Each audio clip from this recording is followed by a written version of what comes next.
I think they're a well-run club. I think they've had a decent couple of windows. I think this one in particular, when you're looking at your strongest players, and that's what you want to do, your strongest players, what are their strengths, and what do we need to get around them? Dominic Calvert-Lewin is their main focal point. Yeah. So for me, if you've got Dominic Calvert-Lewin in the team, you need wingers to get crosses in the box. They brought in two wingers that can play as inverted wingers. They can switch sides. They can cause problems for the opposition defence.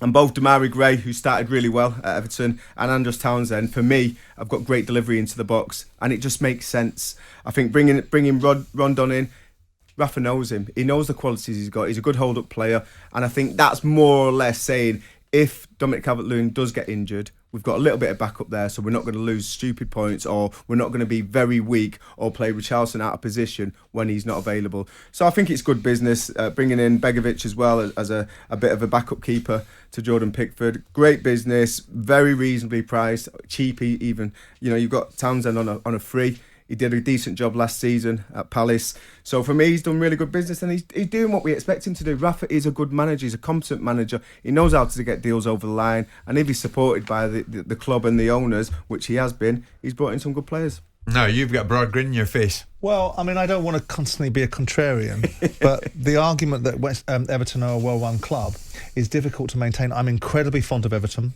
I'm incredibly fond of Bill Kenwright.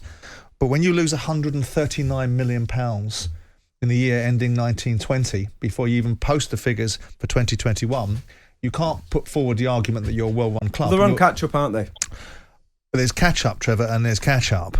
If you've lost £139 million in one season, which is 1920, before you get into the 2021 season where you're going to be really impacted by COVID, then your losses are going to be significant. You're going to be in the financial fair play sanctioning territory.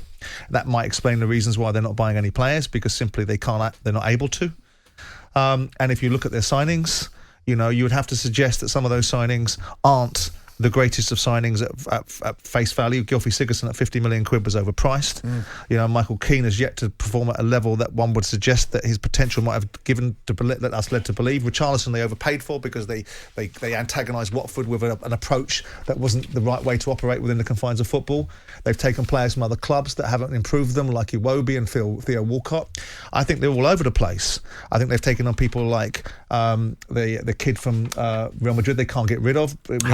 James they can't get rid of, and Rafa Benitez has ostracised him because he doesn't fancy him, and they can't get him off the wage bill, and the kid's spending more time wondering where Everton are playing around the world than actually knowing what his teammates are doing. So you've got to suggest to yourself that this is a club that, despite my great affection for them, are struggling. They're struggling with the transition from Bill Kenwright to a billionaire owner that's trying to find his feet and yet build this club and propel it to a direction where Everton fans want it. They've got a stadium move, which will, of course, be amazing opportunity for them. But they've got to get the fabrics of this football club right. There's a lot of reputational advances being made about who's in that club, Marcel Brands, and how they're buying players and so on and so forth. But we're seeing an Everton side that are finishing poorly in the last 2 or 3 seasons.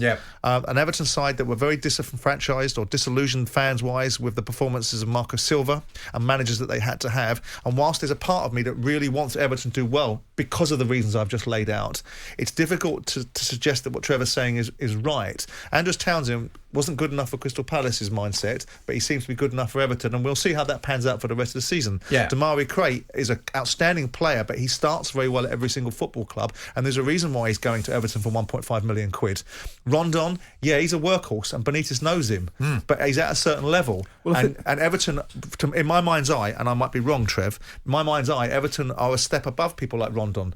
They're workhorses. They don't score that many goals, and I know that they're good to play alongside, and people like Calvert-Lewin might benefit from that. But to me, Benitez, as much as I don't like the way he operates when he doesn't get what he wants, he's the key signing for them. I think he will give them the glue. I think he's a huge signing, because you look at Carlo Ancelotti, you can't blame him for going to Real Madrid. I think they'll be disappointed, the people at Everton, that he just upped and left like he did after signing for the club and having all the good intentions, and then as soon as the Real Madrid hot seat comes available, he can't turn it down. It was to be expected. But exactly. So the James Rodriguez one, that goes with that. It's part of the Carlo Ancelotti When you saw Ancelotti coming era. in, I spoke to some people in European football that know him relatively well, and the first thing I was told, and I said it on air, was this is not the right fit. Ancelotti is not the right fit for Everton. It's But a I think signing, they've it's a signing based well. on how much they're prepared to pay him, rather than how much Ancelotti wants to run But Everton. that was typical Farhad. He comes in off the back of Ronald Koeman. At that stage, Farhad was looking at Hollywood all the time. Having said that, Simon, you say Farhad Moshiri's still got to find his feet as the owner. He's been finding his feet since February 2016.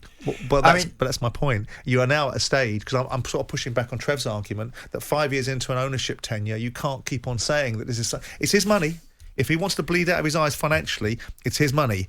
But it's other people's football club as well. And Everton, with this kind of investment, this kind of expenditure, and this kind of commitment for an owner, which is undoubtable, come on now, really, while we're sitting in this room and having this moment to share, they should be doing better, shouldn't they? Jim White and Simon Jordan, Monday to Thursday morning, 10 till 1. On AM, on DAB, via the talkSPORT app and on your smart speaker. talkSPORT.